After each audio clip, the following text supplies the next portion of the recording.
Welcome back to The Explainer. I am so thrilled to have you here.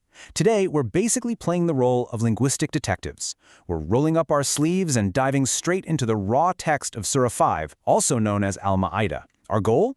We're going to use the foundational Arabic roots of the text to unearth the hidden, functional architecture of this incredibly profound chapter.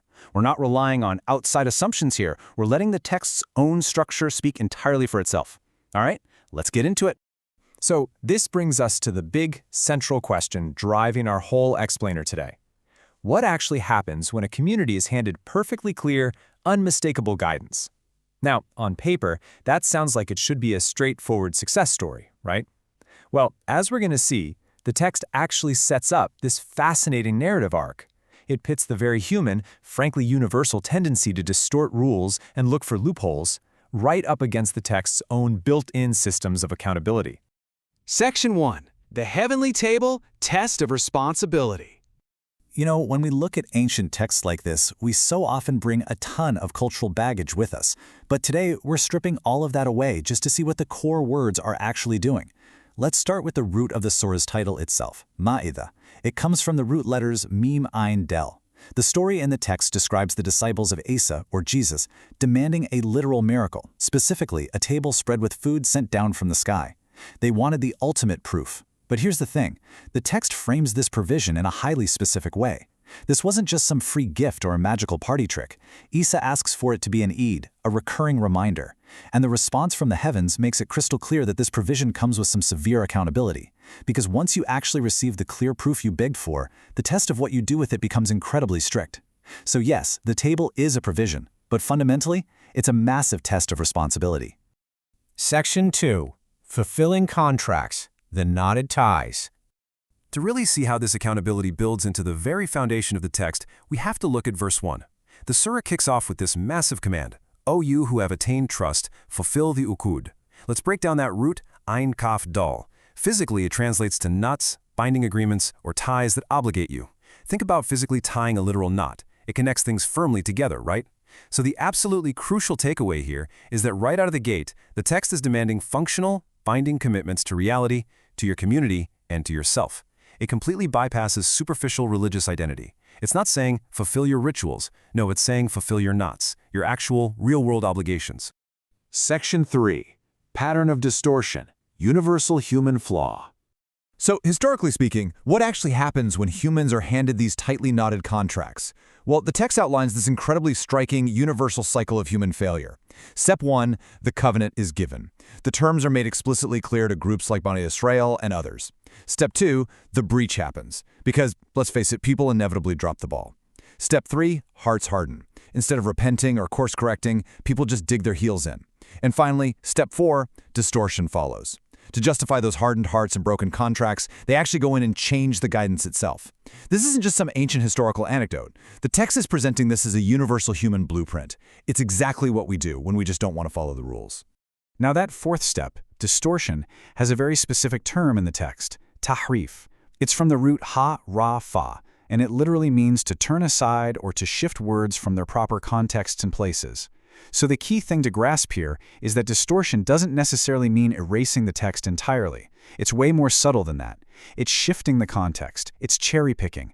It's this consistent human tendency to just fit divine rules into our own personal preferences. We basically bend the text so it agrees with us instead of bending ourselves to agree with the text. And what does that actually do? It just creates division and sectarianism. To combat this deeply ingrained human habit of distortion, the text introduces its own function as a mahaiman. This means a guardian or an overseer. Because previous revelations were shifted and distorted by human hands over time, this new text steps in as the ultimate corrective measure. It acts as a guardian, one perfectly designed to restore all that clarity that was lost the second humans started untying those original knots. Section 4. Protections, not rituals. Practical living. So how exactly does this guardian text go about correcting our distorted human-made laws? Well, it prioritizes practical living over arbitrary rituals.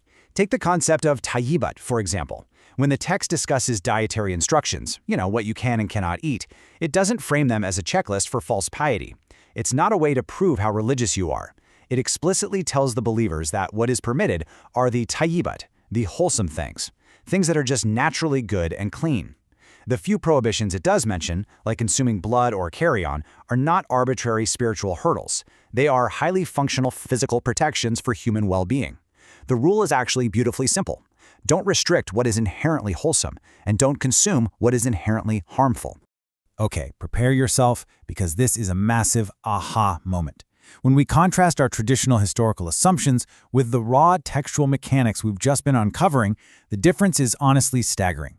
Take the concept of contracts. Tradition says these are religious vows. The text says they are functional, social obligations. Look at law. Tradition creates arbitrary rituals. The text outlines wholesome protections. How about authority? Tradition heavily relies on clerics and secondary biographies. The text limits authority to the delivered text alone. And finally, purpose. Tradition tries to build a religion, but the text, it's establishing a conscious way of life, a deen. It is a complete and total paradigm shift. And this shift is really cemented by the phrase al-balagh al-mubin, the clear delivery. Verse 592 makes a profound statement about authority. It strictly limits the messenger's authority solely to delivering the text. It says, "Upon our messenger is only the clear delivery." Why does this matter so much? Because it actively prevents the messenger from being turned into some divine intermediary or an editor of the law. You follow the messenger by following the text he delivered. That's it. The delivery is the entire assignment.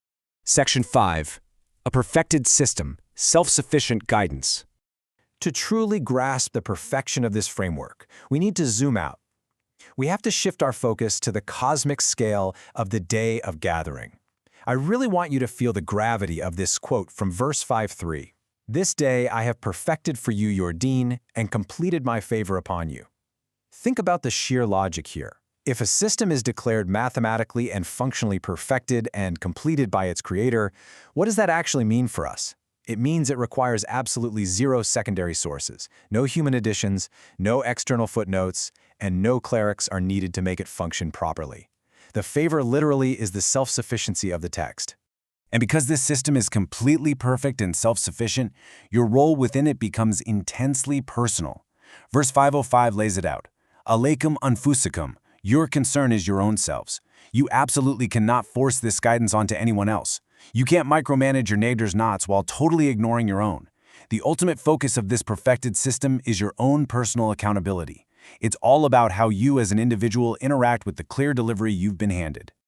This leads us to a highly dramatic scene right at the end of the surah. Isa, on the day of gathering, gives his final testimony regarding his followers. He says, "I said to them only what you commanded me. I was a witness over them as long as I was among them. But when you took me, you were the watcher over them." This brilliantly encapsulates everything we've been talking about today. Even the most revered messengers simply deliver the text. They have zero control over what humans do with it after they're gone. Final accountability rests squarely and entirely with the Creator. So we're going to end today's explainer by bringing the metaphor of that heavenly table spread directly back to you. The Surah has laid out the architecture. The text is the provision sitting right there on the table. It's perfect, it's totally clear, and it is a massive test. You have been given the clear guidance. So what are you going to do with it? Are you going to fulfill your knots, or will you distort the words to fit your own desires? I'm going to leave you to think on that. Thank you so much for joining me on this deep dive. Keep learning, keep questioning, and I'll see you next time.